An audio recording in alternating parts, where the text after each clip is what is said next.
So you want to know what autism means, right? In this video, I'm going to be breaking that down and explaining to you exactly what autism is and what autism means. All that coming up.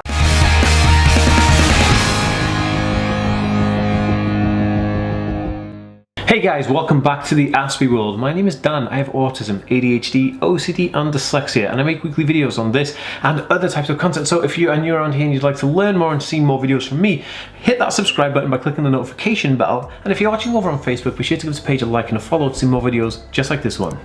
Okay guys, so I wanted to have this video, this chance to just talk about autism and what it means, because a lot of people hear the term autism and they don't know what it means.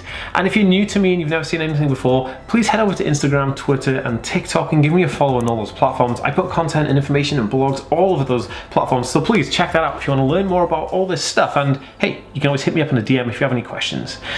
So, autism, what does it mean? I'm going to break down the more terminology and the origins of it here because I wanted to just go over it because I feel like it's an interesting concept to hear the word but then not know really what it's about. So autism, like the word, if you look at the word autism, right, the word autism comes from a Greek word autos, meaning the self. So autism basically means alone, right? Because autism is almost seen upon as being like alone in your own head, like the way you see the world is independent to how everybody else sees the world. I know typically everybody sees the world differently, but in terms of someone who is on the autism spectrum, they interact with the world differently to how a neurotypical person would. So there's two types of brains that we can currently conjure up. There's a neurotypical brain, which is the average everyday Joe who just goes around and does life as life, and then there's people who are neurodiverse, who are people on the autism spectrum or ADHD, and their neurological path are mended a bit differently on creation than everybody else's. Now that causes the autism in the brain because it's kind of like a neurodevelopmental condition that actually happens, and that's kind of what autism is. Now it's really interesting. Autism actually started, the studies of autism have been conducted since the 1940s. Now back then there was two blokes who did it. One was called Hans Asperger and the other guy was called Leo Kanner, and they both simultaneously at the exact same time started studying the exact same thing, which was basically what we now know as autism. Initially it was called Hans Asperger's syndrome, which is what I actually had a diagnosis of when the terminology was Asperger's syndrome.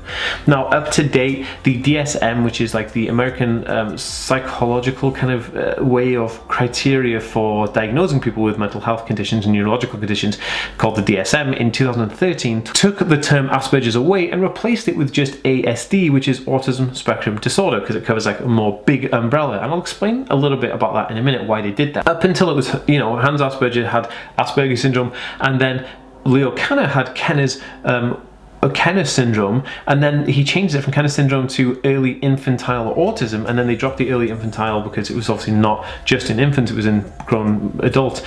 They just call it autism, and then Hans Asperger's, you know, they fused them together to make the Autism Spectrum Disorder. Now the reason they did this is because when they were looking at the types of people they were studying at the time, you had people who had really low support needs, where they were able to function, typically had a really good vocabulary, they were quite intellectually capable to go out and do very interesting complex skills, but then they lacked social skills, they lacked emotional skills, and then that's what they were labeled as having Asperger's syndrome. But the people that Leo Kanner was looking at for early infantile autism, or just autism, were people who had really high support needs. They were not able to talk, they were completely non-verbal, they had no functions of certain motor skills, they were unable to communicate on an intellectual level, and there was no way of communicating appropriately with these people at that time because they didn't understand how this all worked, or where it was going to come in, where they would be able to say, oh, okay, I can use like an app now to talk to this person. Because you got to think, it was back in the 1940s,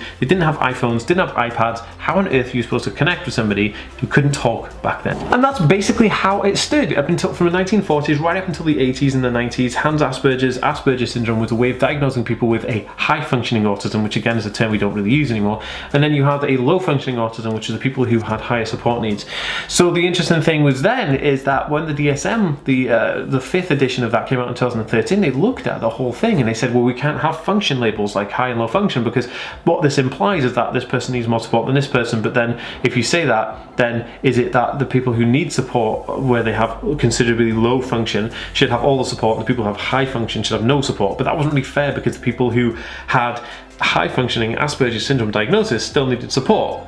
So this whole area was a bit grey, and they said, well, how do we do this? So they said, well, if you fuse them together and just call it the Autism Spectrum Disorder for a diagnosis, then it becomes very simple. You have people who have Asperger's syndrome, but then they'll just call it autism spectrum disorder, and people who have, classic autism, but then they just have autism spectrum disorder. So you're able to offer them help and support equally, but then they can take and use what they need fairly, which I feel is a really good idea when the DSM changed it, which is interesting. But I still feel like the term Asperger's syndrome is used, and it is still diagnosed as Asperger's syndrome in certain places in the world. It's not completely taken away, and I'm going to do a video all about that as well, because I feel like people think that autism, the Asperger's syndrome in autism diagnosis doesn't exist anymore.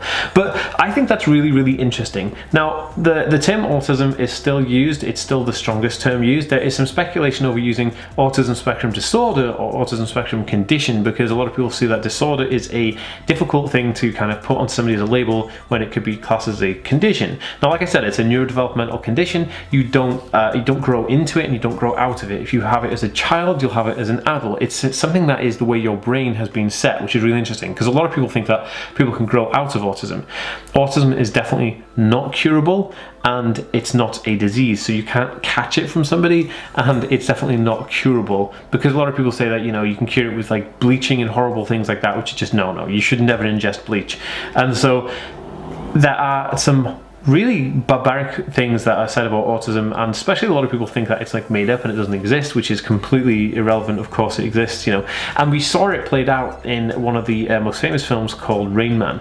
And Rain Man, played by Dustin Hoffman, and Tom Cruise was his brother in that, and Dustin plays an autistic savant who actually has savant syndrome, which is more of a different kind of intellectual disability than autism, but it runs alongside, and it's kind of still on the spectrum, just about, kind of like how ADD and ADHD are kind of on the low end of the spectrum, and then savant syndrome would be right at the high end of the spectrum, kind of just before dropping off and out of that spectrum.